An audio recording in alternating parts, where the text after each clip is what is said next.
ಗಾಬರಿಯಾಗಿ ಭಯಗ್ರಸ್ತನಾಗಿ ಅರ್ಜುನ ಕೃಷ್ಣನ ಕೇಳ್ತಾ ಇದ್ದಾನೆ. ಕೃಷ್ಣ, ನೀನು ಇಳಿದು ಕೂಡಲೇ ರಥಕ್ಕೆ ಬೆಂಕಿ ಹತ್ತಿತು, ಇಡೀ ರಥ ಸುಟ್ಟು ಹೋಯ್ತು, ಏನ್ ಮಾಡಿದೀನಿ ನೀನು ಅಂತ. ಎರಡು ಕಾಲಿನ ರಥ, ಈ ದೇಹ, ಇದರಲ್ಲಿ ಸದಾ ಕೃಷ್ಣನನ್ನ ಹೃದಯ ಸಿಂಹಾಸನದಲ್ಲಿ ಕೂಡಿಸ್ಕೊಂಡಿರ್ಬೇಕು. ಕೃಷ್ಣ ಮೊದಲು ಪೂತನ ವಿಷಪಾನ ಮಾಡಿದ, ಆಮೇಲೆ ರಾಸಕ್ರೀಡೆ ಮಾಡಿದ. ಕೃಷ್ಣ ಮಾಡಿದ ಹಾಗೆ ಮಾಡ್ತೇವೆ ಅಂತ ಹೊರಡೋರು ಮೊದಲು ವಿಷಪಾನ ಮಾಡ್ರಿ, ಬದುಕಿದ್ರೆ ರಾಸಕ್ರೀಡೆ ಮಾಡಿ. ಕೃಷ್ಣ ಮಾಡಿದ್ದನ್ನ ಮಾಡಬೇಡಿ, ಕೃಷ್ಣ ಹೇಳಿದ ಗೀತೆಯನ್ನ ಕೇಳ್ರಿ. ಗೀತೆಯಲ್ಲಿ ಏನು ಹೇಳಿದ್ದಾನೆ ಅದನ್ನು ಮಾಡ್ರಿ. ರಾಮ ಏನು ಮಾಡಿದ್ದಾನೆ ಅದನ್ನ ಮಾಡಿ. ರಾಮ ಮಾಡಿದ್ದನ್ನ ಮಾಡ್ರಿ, ಕೃಷ್ಣ ಹೇಳಿದ್ದನ್ನ ಮಾಡಿ. ಕೃಷ್ಣ ಹೇಳ್ತಾನೆ, ನಾನು ಬೆಣ್ಣೆ ಕಳ್ಳ ಅಲ್ಲ. ಯಾರ್ಯಾರ ಮನೆಗೆ ನಾವು ಬೆಣ್ಣೆ ತಿನ್ಲಿಕ್ಕೆ ಹೋಗಿದ್ವಿ ಅದೆಲ್ಲ ನಂದೇ ಮನೆ ಎಂದ ಕೃಷ್ಣ. ಈಶಾವಾಸ್ಯಮಿದಂ ಸರ್ವಂ ಯತ್ಕಿಂಚ ಜಗತ್ತಾಂ ಜಗತ್. ಶ್ರೀ ಗುರುಭ್ಯೋ ನಮಃ. ಹರಿ ಓಂ. ವಂದೇ ವಂದ್ಯಂ ವಿಧಿಭವ ಮಹೇಂದ್ರಾದಿವೃಂದಾರಕೇಂದ್ರೈಃ ವ್ಯಕ್ತಂ ವ್ಯಾಪ್ತಂ ಸ್ವಗುಣಗಣತೋ ದೇಶತಃ ಕಾಲತಶ್ಚ ಧೂತಾವದ್ಯಂ ಸುಖಚಿತಿಮಯೈರ್ಮಂಗಲೈರ್ಯುಕ್ತಮಂಗೈಃ ಸಾನಾಥ್ಯನ್ನೋ ವಿದಧದಧಿಕಂ ಬ್ರಹ್ಮನಾರಾಯಣಾಖ್ಯಂ ಭೂಷಾರತ್ನಂ ಭುವನವಲಯಸ್ಯಾಖಿಲಾಶ್ಚರ್ಯರತ್ನಂ ಲೀಲಾರತ್ನಂ ಜಲಧಿದುಹಿತುರ್ದೇವತಾ ಮೌಲಿರತ್ನಂ ಚಿಂತಾರತ್ನಂ ಜಗತಿ ಭಜತಾಂ ಸತ್ಸರೋಜ ದ್ಯುರತ್ನಂ ಕೌಸಲ್ಯಾಯಾಲಸತು ಮಮ ಹೃನ್ಮಂಡಲೆ ಪುತ್ರರತ್ನಂ ಆಪಾದಮೌಲಿಪರ್ಯಂತಂ ಗುರುಣಾಮಾಕೃತಿಂ ಸ್ಮರೇತ್ ತೇನ ವಿಘ್ನಾಃ ಪ್ರಣಶ್ಯಂತಿ ಸಿದ್ಧ್ಯಂತಿ ಚ ಮನೋರಥಾಃ. ರಾಧಾ ಪುನಾತು ಜಗದಚ್ಯುತ ದತ್ತಚಿತ್ತಾ ಮಂಥಾನಮಾಕಲಯತಿ ದಧಿರಿಕ್ತಪಾತ್ರೇ ತಸ್ಯಾಸ್ತನಸ್ತಬಕ ಚಂಚಲಲೋಲದೃಷ್ಟಿಃ ಕೃಷ್ಣೋಪಿ ದೋಹನಧಿಯಾ ವೃಷಭಂ ನಿರುಂಧನ್. ರಾಧಾ ಪುನಾತು ಜಗತ್ ಅಚ್ಯುತ ದತ್ತಚಿತ್ತಾ ಮಂಥಾನಮಾಕಲಯತಿ ದಧಿರಿಕ್ತಪಾತ್ರೇ ತಸ್ಯಾಸ್ತನಸ್ತಬಕ ಚಂಚಲಲೋಲದೃಷ್ಟಿಃ ಕೃಷ್ಣೋಪಿ ದೋಹನಧಿಯಾ ವೃಷಭಂ ನಿರುಂಧನ್. ಶ್ರೀ ಹರಿವಾಯುಗುರುಗಳ ಪಾದಾರವಿಂದಗಳಿಗೆ ಭಕ್ತಿಪೂರ್ವಕವಾಗಿ ನಮಸ್ಕರಿಸಿ, ಈ ಬ್ರಹ್ಮೋತ್ಸವದ ಸಂದರ್ಭದಲ್ಲಿ ಭಾಗವತದ ದಶಮಸ್ಕಂಧದಲ್ಲಿ ಬರುವಂತಹ ಶ್ರೀ ಕೃಷ್ಣ ಪರಮಾತ್ಮನ ಬಗ್ಗೆ ಒಂದೆರಡು ಮಾತುಗಳನ್ನು ಹೇಳಿ ನಮ್ಮ ವಾಕ್ಶುದ್ಧಿಯನ್ನು ಸಂಪಾದನೆ ಮಾಡಿಕೊಳ್ಳಬೇಕು ಅಂತ ಉಪಸ್ಥಿತರಾಗಿದ್ದೇವೆ. ಮೊಟ್ಟ ಮೊದಲು ಶ್ರೀಕೃಷ್ಣನ ರಾಧಾಕೃಷ್ಣ ಚಂದ್ರನ ರಥೋತ್ಸವ ಇಲ್ಲಿ ವಿಶೇಷವಾಗಿ ನಡೀತಾ ಇದೆ. ಈ ರಥೋತ್ಸವದ ಆಧ್ಯಾತ್ಮಿಕ ಸಂದೇಶ ಏನು ಅಂತನ್ನೋದು ಮಂತ್ರಾಲಯ ಪ್ರಭುಗಳು ರಾಘವೇಂದ್ರ ಸ್ವಾಮಿಗಳು ತಿಳಿಸ್ತಾ ಇದ್ದಾರೆ. ಶ್ರೀಕೃಷ್ಣ ಪರಮಾತ್ಮ ರಥವನ್ನು ಏರಿದ್ದಾನೆ. ನಮ್ಮ ದೇಹವೂ ಕೂಡ ಒಂದು ರಥವೇ. ಉಪನಿಷತ್ತುಗಳಲ್ಲಿ ದೇಹವನ್ನು ರಥ ಅಂತ ವರ್ಣನೆ ಮಾಡಿದ್ದಾರೆ. ಈ ದೇಹ ರಥ. ಈ ದೇಹವೆಂಬ ರಥದಲ್ಲಿ ಶ್ರೀಕೃಷ್ಣ ಸದಾ ಸಾರಥಿಯಾಗಿರಬೇಕು. ಯಾಕೆ? ಒಂದು ವೇಳೆ ಶ್ರೀಕೃಷ್ಣ ಈ ದೇಹ ರಥದಲ್ಲಿ, ಮನಸ್ಸಿನ ಸಿಂಹಾಸನದಲ್ಲಿ ಶ್ರೀಕೃಷ್ಣ ಇಲ್ಲದೆ ಇದ್ದರೆ ಏನಾಗ್ತದೆ? ಮಹಾಭಾರತ ಯುದ್ಧ ಮುಗಿದ ಮೇಲೆ ಒಂದು ಘಟನೆ ನಡೀತು. ಅದು ಮಹಾಭಾರತದಲ್ಲಿ ಉಲ್ಲೇಖಗೊಂಡಿದೆ. ಆ ಪ್ರಸಂಗವನ್ನು ನಿರೂಪಣೆ ಮಾಡ್ತೇನೆ. ಮಹಾಭಾರತದ ಯುದ್ಧ ಮುಗಿತು, ಪಾಂಡವರಿಗೆ ಜಯ ಬಂತು. ಕೃಷ್ಣ ರಥವನ್ನು ಶಿಬಿರಕ್ಕೆ ತಂದ. ಕೃಷ್ಣ ಹೇಳ್ತಾನೆ, ಅರ್ಜುನ ರಥದಿಂದ ಇಳಿ. ಯುದ್ಧ ಮುಗಿತು, 18 ದಿವಸ ಆಯಿತು, ಯುದ್ಧ ಮುಗಿತು, ರಥದಿಂದ ಇಳಿ, ವಿಜಯೋತ್ಸವ ಆಚರಣೆ ಮಾಡೋಣ ಅಂತ. ಅಷ್ಟೊತ್ತಿಗೆ ಅರ್ಜುನನಿಗೆ ಸ್ವಲ್ಪ ಮನಸ್ಸಿನಲ್ಲಿ ಅಹಂಕಾರ ಬಂದಿತ್ತು.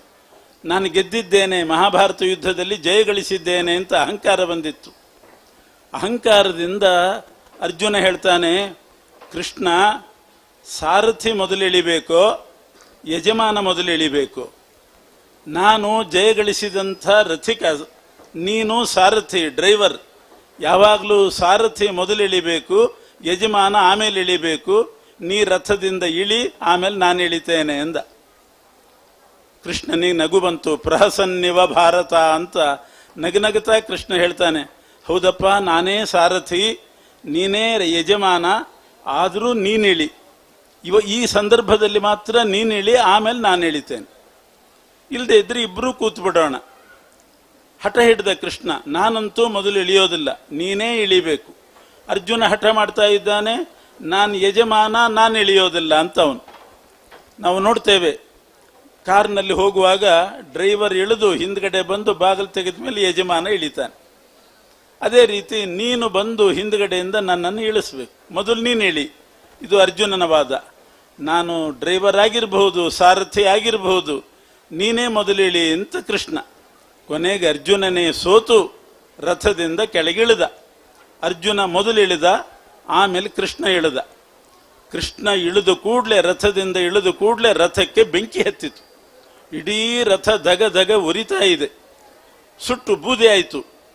ಗಾಬರಿಯಾಗಿ ಭಯಗ್ರಸ್ತನಾಗಿ ಅರ್ಜುನ ಕೃಷ್ಣನ ಕೇಳ್ತಾ ಇದ್ದಾನೆ, ಕೃಷ್ಣ, ನೀನು ಇಳಿದು ಕೂಡಲೇ ರಥಕ್ಕೆ ಬೆಂಕಿ ಹತ್ತಿತು, ಇಡೀ ರಥ ಸುಟ್ಟು ಹೋಯಿತು, ಏನು ಮಾಡಿದ್ದೀನಿ ನೀನು ಅಂತ.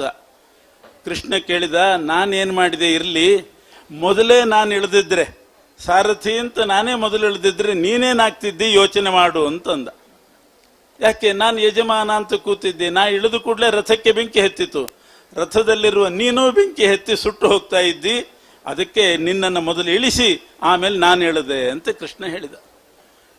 ಅರ್ಜುನನಿಗೆ ಬಹಳ ಆಶ್ಚರ್ಯ ಆಯಿತು, ಸಂತೋಷವಾಯಿತು. ಕೃಷ್ಣನ ಕಾಲಿಗೆ ಬಿದ್ದ, ನಮಸ್ಕಾರ ಮಾಡಿದ, ಕೇಳಿದ, ನಾನು ಮೊದಲು ಇಳಿದದ್ದೇ ಒಳ್ಳೇದಾಯಿತು, ನೀನು ಏನು ಮಾಡಿದೆ ಹೇಳು, ಯಾಕೆ ರಥಕ್ಕೆ ಬೆಂಕಿ ಹತ್ತಿತು? ಆಗ ಕೃಷ್ಣ ಅದರ ಗುಟ್ಟು ಹೇಳ್ತಾ ಇದ್ದಾನೆ, ಈ ರಥಕ್ಕೆ ಯಾವತ್ತೋ ಬೆಂಕಿ ಹತ್ತಬೇಕಾಗಿತ್ತು, 18 ದಿವಸದ ಮುಂಚೆನೇ ಬೆಂಕಿ ಹತ್ತಬೇಕಾಗಿತ್ತು. ನೀನು ಮಹಾಯೋಧ, ನೀನು ರಥದಲ್ಲಿ ಕೂತಿದ್ದಿ ಅಂತ ನಿನ್ನ ಮೇಲೆ ದೃಷ್ಟಿ ಇಟ್ಟುಕೊಂಡು ಭೀಷ್ಮಾಚಾರ್ಯರು, ದ್ರೋಣಾಚಾರ್ಯರು, ಕರ್ಣ, ಕೃಪಾಚಾರ್ಯರು, ಎಂಥೆಂಥವರು ಎಂಥೆಂಥ ಅಸ್ತ್ರ, ಬ್ರಹ್ಮಾಸ್ತ್ರ, ಆಗ್ನೇಯಾಸ್ತ್ರ ಎಲ್ಲ ಪ್ರಯೋಗ ಮಾಡಿದ್ರು. ಎಂದೋ ರಥ ಸುಟ್ಟು ಹೋಗಬೇಕಾಗಿತ್ತು. ಆದರೆ ನಾನಿದ್ದೆ, ನಾನು ಸಾರಥಿಯಾಗಿದ್ದರಿಂದ ಯಾವ ಅಸ್ತ್ರವೂ ಏನೂ ಕೆಲಸ ಮಾಡಲಿಲ್ಲ, ನಿರ್ವೀರ್ಯವಾಗಿ ಸುಮ್ಮನೆ ಇತ್ತು. ನಾನು ಸಾರಥಿಯಾಗಿ ರಥದಲ್ಲಿ ಕೂತದ್ರಿಂದ ಯಾವ ಅಸ್ತ್ರವೂ ಕೂಡ ತನ್ನ ಪ್ರಭಾವ ತೋರಿಸಲಿಲ್ಲ. ಈಗ ನಾನು ಇಳಿದೆ, ಆ ಅಸ್ತ್ರಗಳೆಲ್ಲ ತಮ್ಮ ಪ್ರಭಾವದಿಂದ ರಥವನ್ನು ಸುಟ್ಟು ಹಾಕಿದ್ವು. ಆದ್ರಿಂದ ನಾನು ನಿನ್ನನ್ನು ಮೊದಲು ಇಳಿಸಿದ್ದು. ಅರ್ಜುನ ಕೇಳ್ತಾನೆ, ಕೆಲವರು ಕೇಳ್ತಾರೆ, ಪ್ರತಿನಿತ್ಯ 18 ದಿವಸ ಯುದ್ಧದಲ್ಲಿ ಸಾಯಂಕಾಲ ರಾತ್ರಿ ಆಗುವಾಗ ಶಿಬಿರಕ್ಕೆ ಬಂದು ಕೃಷ್ಣ ಇಳಿತಿದ್ನೋ ಇಲ್ವೋ, ರಥದಿಂದ ಇಳಿತಿದ್ನೋ ಇಲ್ವೋ, ಆವಾಗ ಯಾಕೆ ಸುಟ್ಟು ಹೋಗಲಿಲ್ಲ? ಆಗ ಅದಕ್ಕೆ ವ್ಯಾಸರೇ ಉತ್ತರ ಕೊಟ್ಟಿದ್ದಾರೆ. ಪ್ರತಿನಿತ್ಯ ರಾತ್ರಿ ಈ ಶಿಬಿರಕ್ಕೆ ಬಂದಾಗ ಕೃಷ್ಣ ಇಳಿತಾ ಇದ್ದ, ಆದರೆ ಧ್ವಜದಲ್ಲಿ ಆಂಜನೇಯ ಕೂತಿದ್ದ. ಧ್ವಜದಲ್ಲಿ ಆಂಜನೇಯ ಕೂತದ್ರಿಂದ ರಥ ಸುಡ್ಲಿಲ್ಲ. ಈಗ 18 ದಿವಸ ಯುದ್ಧ ಮುಗಿತು, ಪೂರ್ತಿ ಕೃಷ್ಣಾರ್ಪಣ ಆಯಿತು ಯುದ್ಧಕ್ಕೆ. ಆದ್ರಿಂದ ಕೃಷ್ಣನು ಇಳಿದ, ಧ್ವಜದಿಂದ ಆಂಜನೇಯನು ಕೂಡ ಹಾರಿ ಹೋದನಂತೆ. ಅದನ್ನು ತೋರಿಸ್ತಾನೆ ಕೃಷ್ಣ, ನೋಡಿ ಆಂಜನೇಯ ಹಾರಿ ಹೋಗ್ತಾ ಇದ್ದಾನೆ, ನಾನೂ ಇಲ್ಲ ಆಂಜನೇಯನೂ ಇಲ್ಲ, ಆದ್ದರಿಂದ ರಥಕ್ಕೆ ಬೆಂಕಿ ಹತ್ತಿತು. ಇದು ಮಹಾಭಾರತ ಯುದ್ಧ ಮುಗಿದ ಮೇಲೆ ನಡೆದ ಘಟನೆ. ಹೀಗೆ ಅರ್ಜುನ ಮೊದಲು ಇಳಿದು ಆಮೇಲೆ ಕೃಷ್ಣ ಇಳಿದ, ಸಾರಥಿ ಆದರೂ ಕೂಡ ಆಮೇಲೆ ಇಳಿದ, ಯಜಮಾನನಾದರೂ ಅರ್ಜುನ ಮೊದಲು ಇಳಿದ. ಇದರಿಂದ ಏನು ತಿಳಿತದೆ ಅಂತಂದ್ರೆ, ನಮ್ಮ ದೇಹವೂ ಕೂಡ ಒಂದು ರಥ. ಅದು 4 ಕಾಲಿನ ರಥ ಆದರೆ ಇದು 2 ಕಾಲಿನ ರಥ, ಅಷ್ಟೇ ವ್ಯತ್ಯಾಸ. 2 ಕಾಲಿನ ರಥ ಈ ದೇಹ. ಇದರಲ್ಲಿ ಸದಾ ಕೃಷ್ಣನನ್ನು ಹೃದಯ ಸಿಂಹಾಸನದಲ್ಲಿ ಕೂಡಿಸ್ಕೊಂಡಿರ್ಬೇಕು. ಅವನನ್ನೇನಾದರೂ ನಾವು ದೇಹದಿಂದ ಇಳಿ ಅಂತ ಇಳಿಸಿದ್ರೆ, ಇನ್ಯಾರಿಗೋ ಹೃದಯದಲ್ಲಿ ಜಾಗ ಕೊಟ್ಟು ಕೃಷ್ಣನನ್ನು ಇಳಿಸಿಬಿಟ್ರೆ ಆವಾಗ ಏನಾದೀತು ನಮ್ಮ ದೇಹ? ಕರೋನಾ ಮುಂತಾದ್ದೆಲ್ಲ ಬಂದು ಮಹಾ ಅನರ್ಥ ಆಗ್ತದೆ. ಆದ್ದರಿಂದ ಯಾವ ಅನರ್ಥಕ್ಕೂ ಅವಕಾಶ ಕೊಡದೇ ಇರಬೇಕಾದ್ರೆ ಈ ದೇಹವೆಂಬ ರಥದಿಂದ ಕೃಷ್ಣನನ್ನು ಇಳಿಸಲೇಬಾರದು. ನಾವು ಯಾವಾಗಲೂ ದೇಹ ರಥದಲ್ಲಿ ಕೃಷ್ಣ ಇರಲೇಬೇಕು. ಇದು ರಥೋತ್ಸವದ ಒಂದು ಸಾಂಕೇತಿಕವಾದ ಆಧ್ಯಾತ್ಮಿಕವಾಗಿರ್ತಕ್ಕಂಥ ಅರ್ಥ ಇದು. ಅದರಿಂದ ಅದನ್ನೇ ರಾಘವೇಂದ್ರ ಸ್ವಾಮಿಗಳು ಮಂತ್ರಾಲಯ ಪ್ರಭುಗಳು ಹೇಳ್ತಾರೆ, ಸರ್ವದೇಹ ರಥ ಚೇಷ್ಟನ ಮಂಗಿ ಕುರ್ವತಸ್ತವ ಸದೈವ ಜಗತ್ಯಾಂ ಅರ್ಜುನೈಕ ರಥ ಸಾರಥಿ ಭಾವೋ ವಿಸ್ಮಯಾಯ ವಿದುಷಾಂ ನ ಕಥಂಚಿತ್. ಸರ್ವ ದೇಹ ರಥ ಚೇಷ್ಟನಂ ಅಂಗೀಕುರ್ವತಃ. ಎಲ್ಲರ ದೇಹವೆಂಬ ರಥದಲ್ಲಿ ಸಾರಥಿಯಾಗಿರ್ತಕ್ಕಂಥ ಕೃಷ್ಣ ಅರ್ಜುನನಿಗೆ ಸಾರಥಿ ಆದ ಅಂತಂದ್ರೆ ಯಾರು ಆಶ್ಚರ್ಯ ಪಡಬೇಡಿ. ಅರ್ಜುನನ ರಥಕ್ಕೂ ಸಾರಥಿಯೇ, ನಮ್ಮ ದೇಹ ರಥಕ್ಕೂ ಕೂಡ ಕೃಷ್ಣ ಸಾರಥಿಯೇ ಆಗಿದ್ದಾನೆ. ಆದ್ರಿಂದ ಈ ದೇಹ ಚೆನ್ನಾಗಿ ನಡೀತಾ ಇದೆ. ಇದು ಶ್ರೀಕೃಷ್ಣ ನಮ್ಮ ದೇಹದಲ್ಲಿ, ಈ ದೇಹವೆಂಬ ರಥದಲ್ಲಿ ಇರಬೇಕು ಅಂತನ್ನೋದಕ್ಕೆ ಒಂದು ನಿದರ್ಶನ. ಕೃಷ್ಣ ಅರ್ಜುನರಿಂದ ಈ ನಿದರ್ಶನ ಸಿಗ್ತಾ ಇದೆ. ಇದರಿಂದ ನಾವು ತಿಳ್ಕೊಳ್ಬೇಕಾದ ನೀತಿ, ಯಾವಾಗಲೂ ಹೃದಯ ಸಿಂಹಾಸನದಲ್ಲಿ ಕೃಷ್ಣನನ್ನು ಕೂಡಿಸ್ಕೊಂಡಿರಬೇಕು. ಆದರೆ ಅನೇಕ ಆಕ್ಷೇಪಗಳುಂಟು ಕೃಷ್ಣನ ಮೇಲೆ. ಅವನು ಚೋರ ಅಲ್ವೇ, ಕಳ್ಳತನ ಮಾಡಿದ್ನಲ್ಲ ಕೃಷ್ಣ. ಭಾಗವತ ಕೇಳುವಾಗ ಪರೀಕ್ಷಿತ್ ಮಹಾರಾಜನೇ ಒಂದು ಪ್ರಶ್ನೆ ಕೇಳ್ತಾನೆ. ಸಂಸ್ಥಾಪನಾಯ ಧರ್ಮಸ್ಯ ಪ್ರಶಮಾಯ ಇತರಸ್ಯ ಚ ಅವತೀರ್ಣೋ ಮಹಾಯೋಗಿ. ಕೃಷ್ಣ ಅವತಾರ ಮಾಡಿದ್ದೇ ಧರ್ಮ ಸಂಸ್ಥಾಪನಾರ್ಥಾಯ, ಸಂಸ್ಥಾಪನಾಯ ಧರ್ಮಸ್ಯ ಪ್ರಶಮಾಯ ಇತರಸ್ಯ. ಅಧರ್ಮ ನಾಶ ಮಾಡಲಿಕ್ಕೆ, ಧರ್ಮ ಸ್ಥಾಪನೆ ಮಾಡಲಿಕ್ಕೆ ಅವತಾರ ಮಾಡಿದಂತಹ ಕೃಷ್ಣ ಕಳ್ಳತನ ಮಾಡಬಹುದೇ, ಚೌರ್ಯ ಮಾಡಬಹುದೇ, ಜಾರತನ ಮಾಡಬಹುದೇ? ಎಷ್ಟು ಗೋಪಿಕಾ ಸ್ತ್ರೀಯರ ಜೊತೆಗೆ ಅವನು ರಾಸಕ್ರೀಡೆ ಆಡಲಿಲ್ಲ. 5 ಅಧ್ಯಾಯದಲ್ಲಿ ರಾಸಪಂಚಿಕಾ ಅಂತ ವರ್ಣನೆ ಮಾಡಿದ್ದಾರೆ. 5 ಅಧ್ಯಾಯದಲ್ಲಿ ಕೃಷ್ಣನ ರಾಸಕ್ರೀಡೆ. ಇದೆಲ್ಲ ಏನಿದು? ಕೃಷ್ಣ ಹೀಗೆ ಮಾಡಬಹುದೇ? ಧರ್ಮ ಸಂಸ್ಥಾಪನೆಗಾಗಿ ಅವತಾರ ಮಾಡಿದವನು ಧರ್ಮ ಸಂಸ್ಥಾಪನೆ ಮಾಡಿದನೋ ಅಧರ್ಮ ಸಂಸ್ಥಾಪನೆ ಮಾಡಿದನೋ? ಅದಕ್ಕೆ ಶುಕಮುನಿಗಳು ಉತ್ತರ ಕೊಡ್ತಾರೆ, ಕೃಷ್ಣ ಮಾಡಿದ್ದು ಧರ್ಮ ಸಂಸ್ಥಾಪನೆನೇ. ಆದರೆ ಅವನು ರಾಸಕ್ರೀಡಾ ಮಹೋತ್ಸವ ನಡೆಸಿದ್ದು ಹೌದು. ಕೃಷ್ಣ ಮಾಡಿದ ಹಾಗೆ ನಾವು ಮಾಡ್ತೇವೆ ಅಂತ ಮಾತ್ರ ಯಾರು ಹೊರಡಬೇಡಿ. ಕೃಷ್ಣ ಮೊದಲೇ ರಾಸಲೀಲಾ ಮಾಡಿದ್ದಲ್ಲ. ಕೃಷ್ಣ ಅವತಾರ ಮಾಡಿದ ಕೂಡಲೇ ಮೊದಲು ಮಾಡಿದ್ದೇನು? ಪೂತನಾ ಜೀವಿತ ಹರಹ. ಪೂತನೆಯ ವಿಷಪೂರಿತವಾದ ಸ್ತನ್ಯಪಾನ ಮಾಡಿದ. ಪೂತನೆ ವಿಷ ಹಚ್ಚಿಕೊಂಡು ಬಂದಿದ್ಲು. ಆ ಪೂತನೆಯ ವಿಷಪೂರಿತ ಸ್ತನ್ಯಪಾನ ಮಾಡಿ ಆಮೇಲೆ ರಾಸಕ್ರೀಡೆ ಆದದ್ದು. ಆದ್ದರಿಂದ ಕೃಷ್ಣ ಮಾಡಿದ ಹಾಗೆ ಮಾಡ್ತೇವೆ ಅಂತ ಯಾರಾದರೂ ಹೊರಟ್ರೆ, ಕೃಷ್ಣ ಮೊದಲು ಪೂತನ ವಿಷಪಾನ ಮಾಡಿದ, ಆಮೇಲೆ ರಾಸಕ್ರೀಡೆ ಮಾಡಿದ. ಕೃಷ್ಣ ಮಾಡಿದ ಹಾಗೆ ಮಾಡ್ತೇವೆ ಅಂತ ಹೊರಡೋರು ಮೊದಲು ವಿಷಪಾನ ಮಾಡ್ರಿ, ಬದುಕಿದ್ರೆ ರಾಸಕ್ರೀಡೆ ಮಾಡಿ, ಇಲ್ದಿದ್ರಿಲ್ಲ. ಕೃಷ್ಣ ಮಾಡಿದ್ದು ಅದನ್ನೇ ಮೊದಲೇ ರಾಸಕ್ರೀಡೆ ಮಾಡಲಿಲ್ಲ. ಪೂತನಾ ಜೀವಿತ ಹರಹ, ಅಲ್ಲಿಂದ ಪ್ರಾರಂಭ ಆಯಿತು ಕೃಷ್ಣ ಲೀಲೆ. ಆದ್ರಿಂದಲೇ ಶುಕಮುನಿಗಳು ಹೇಳಿದರು, ಈಶ್ವರಾಣಾಂ ವಚಸ್ಸತ್ಯಂ ತಥೈವ ಆಚರಿತಂ ಕ್ವಚಿತ್. ದೊಡ್ಡವರು ಹೇಳಿದ್ದನ್ನು ಕೇಳಬೇಕೇ ಹೊರತು ದೊಡ್ಡವರು ಮಾಡಿದ್ದನ್ನ ಮಾಡಬಾರ್ದು. ಕೃಷ್ಣ ಮಾಡಿದ್ದನ್ನ ಮಾಡಬೇಡಿ, ಕೃಷ್ಣ ಹೇಳಿದ ಗೀತೆಯನ್ನ ಕೇಳ್ರಿ. ಗೀತೆಯಲ್ಲಿ ಏನು ಹೇಳಿದ್ದಾನೆ ಅದನ್ನು ಮಾಡ್ರಿ. ರಾಮ ಏನು ಮಾಡಿದ್ದಾನೆ ಅದನ್ನು ಮಾಡಿ. ರಾಮ ಮಾಡಿದ್ದನ್ನ ಮಾಡ್ರಿ, ಕೃಷ್ಣ ಹೇಳಿದ್ದನ್ನ ಮಾಡಿ. ಇದು ಶಾಸ್ತ್ರದ ಸಂದೇಶ. ರಾಮ ಏನು ಮಾಡಿದ? ಏಕಪತ್ನಿ ವ್ರತಸ್ಥನಾಗಿದ್ದ ರಾಮ. ಪಿತೃವಾಕ್ಯ ಪರಿಪಾಲನೆ ಮಾಡಿದ. ಭ್ರಾತೃ ಪ್ರೇಮ, ಪ್ರಜೆಗಳನ್ನ ಮಕ್ಕಳಂತೆ ನೋಡಿಕೊಂಡ. ಋಷಿಮುನಿಗಳಿಗೆ ಎಷ್ಟು ಸಂತೋಷಪಡಿಸಿದ, ಅದನ್ನ ಮಾಡ್ರಿ. ಕೃಷ್ಣ ಗೀತೆಯಲ್ಲಿ ಏನು ಹೇಳಿದ್ದಾನೆ ಕರ್ಮಯೋಗ, ಅದನ್ನ ಮಾಡ್ರಿ. ಕೃಷ್ಣ ಹೇಳಿದ್ದನ್ನ ಮಾಡಬೇಕು, ರಾಮ ಮಾಡಿದ್ದನ್ನ ಮಾಡಬೇಕು. ಕೃಷ್ಣ ಅವನು ಈಶ್ವರ, ಮಹಾಸಮರ್ಥ, ಅಗ್ನಿ ಇದ್ದ ಹಾಗೆ ಏನು ಬೇಕಾದ್ರೆ ಮಾಡಿಕೊಳ್ಳಬಲ್ಲ. ಅವನದ್ದನ್ನ ನಾವು ಅನುಕರಣೆ ಮಾಡ್ತಕ್ಕಂಥದ್ದಲ್ಲ. ಅವನ ಮಾತು ಕೇಳಬೇಕು, ಕೃಷ್ಣನ ಮಾತು ಕೇಳಬೇಕು. ಇನ್ನು ಚೌರ್ಯ ಮಾಡಿದ, ಕಳ್ಳತನ ಮಾಡಿದ ಒಂದು ಪ್ರಸಂಗ ಹೇಳ್ತೇನೆ. ಉತ್ತರಾದೇವಿ ಗರ್ಭಿಣಿಯಾಗಿದ್ಲು. ಕೃಷ್ಣ ಉತ್ತರಾದೇವಿಯ ಹೊಟ್ಟೆ ಒಳಗೆ ಹೋಗಿ ಆ ಗರ್ಭವನ್ನು ಸಂರಕ್ಷಣೆ ಮಾಡಿದ. 9 ಮಾಸಗಳು ಪೂರ್ತಿ ಆಯಿತು. ಇನ್ನು ಪ್ರಸವ ಆಗ್ತದೆ ಅಂತ ಕೃಷ್ಣ ದೂರ ಸರಿದ. ಪ್ರಸವ ಆಯಿತು. ಪ್ರಸವೇ ಹತಂ, ಮಗು ಸತ್ತೋಯ್ತು. ಯಾಕೆ? ಕೃಷ್ಣ ದೂರ ಸರಿದ, ಮಗು ಸತ್ತೋಯ್ತು. ಮತ್ತೆ ಕೃಷ್ಣ ಬಂದ, ನಾ ಬದುಕಿಸ್ತೇನೆ ಅಂತ ಬಂದ. ಎಲ್ರಿಗೂ ಆಶ್ಚರ್ಯ, ಮಗು ಸತ್ತೋಗಿದೆ. ಅಶ್ವತ್ಥಾಮಾಚಾರ್ಯ ಬ್ರಹ್ಮಾಸ್ತ್ರದಿಂದ ಮಗು ಸತ್ತಿದೆ. ಸತ್ತ ಮಗುವನ್ನು ಹೇಗೆ ಬದುಕಿಸ್ತಾನೆ?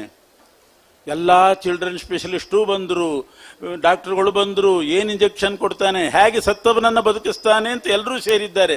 ಕೃಷ್ಣ ಏನೂ ಮಾಡಲಿಲ್ಲ.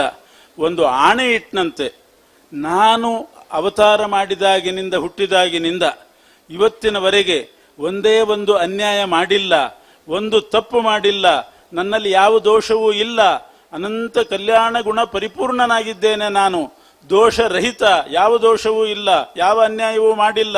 ಇದು ಸತ್ಯ ಆಗಿದ್ರೆ ಈ ಮಗು ಬದುಕಲಿ ಅಂತ ಆಣೆ ಮಾಡಿದ. ಮಗು ಬದುಕ್ತಂತೆ. ಪರೀಕ್ಷಿತ್ ರಾಜ ಬದುಕಿದ್ದು ಹೀಗೆ.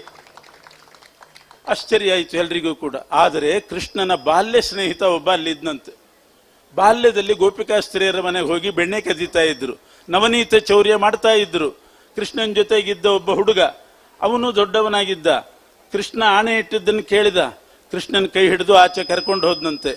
ಕರ್ಕೊಂಡು ಹೋಗಿ ಕೇಳಿದ, ಅಲ್ವೋ ಕೃಷ್ಣ, ನಾನು ನೀನು ಇಬ್ಬರೂ ಸೇರಿ ಗೋಪಿಕಾಸ್ತ್ರೀಯರ ಮನೆಗೆ ಹೋಗಿ ಬೆಣ್ಣೆ ಕದ್ದಿದ್ವಿ, ಐ ವಿಟ್ನೆಸ್ ನಾನು ಇದ್ದೀನಿಲ್ಲಿ, ನೀನು ಹೇಗೆ ಆಣೆ ಇಟ್ಟಿ ಅಂತ ಕೇಳಿದ. ಕೃಷ್ಣ ಹೇಳ್ತಾನೆ, ನಾನು ಆಣೆ ಇಟ್ಟೆ ಅಂತ ನೀನೆಲ್ಲೂ ಆಣೆ ಇಡಬೇಡ ಅಂದ. ಯಾಕೆ ಅಂದ್ರೆ ಬದುಕಿದ್ದು ಸತ್ತೋದೀತು ಅಂತಾನೆ. ಬದುಕಿದ್ದು ಸತ್ತೋದೀತು, ನೀನು ಆಣೆ ಇಟ್ರಿ, ಮತ್ತೆ ನೀನು ಹೇಗೆ ಆಣೆ ಇಟ್ಟಿ? ಕಳ್ತನ ಮಾಡಿದ್ದು ಹೌದಲ್ವೇ, ಬೆಣ್ಣೆ ತಿಂದದ್ದು ಹೌದಲ್ವಾ? ಕೃಷ್ಣ ಹೇಳ್ತಾನೆ, ನಾನು ಬೆಣ್ಣೆ ಕಳ್ಳ ಅಲ್ಲ, ಯಾರ್ಯಾರ ಮನೆಗೆ ನಾವು ಬೆಣ್ಣೆ ತಿನ್ಲಿಕ್ಕೆ ಹೋಗಿದ್ವಿ ಅದೆಲ್ಲ ನಂದೇ ಮನೆ ಎಂದ ಕೃಷ್ಣ. ಈಶಾವಾಸ್ಯಮಿದಂ ಸರ್ವಂ ಯತ್ಕಿಂಚ ಜಗತ್ತಾಂ ಜಗತ್. ಪ್ರತಿಯೊಂದು ಮನೆ ನನ್ನ ಮನೆ, ನನ್ನ ಮನೆಗೆ ನಾನು ಹೋದೆ, ನಾನೇ ಬೆಣ್ಣೆ ಕೊಟ್ಟದ್ದು, ಅವ್ರಿಗೆ ಬೆಣ್ಣೆ ಕೊಟ್ಟವನು ನಾನು, ಹಸು ಕೊಟ್ಟವನು ನಾನು, ಸಂಪತ್ತು ಕೊಟ್ಟವನು ನಾನು.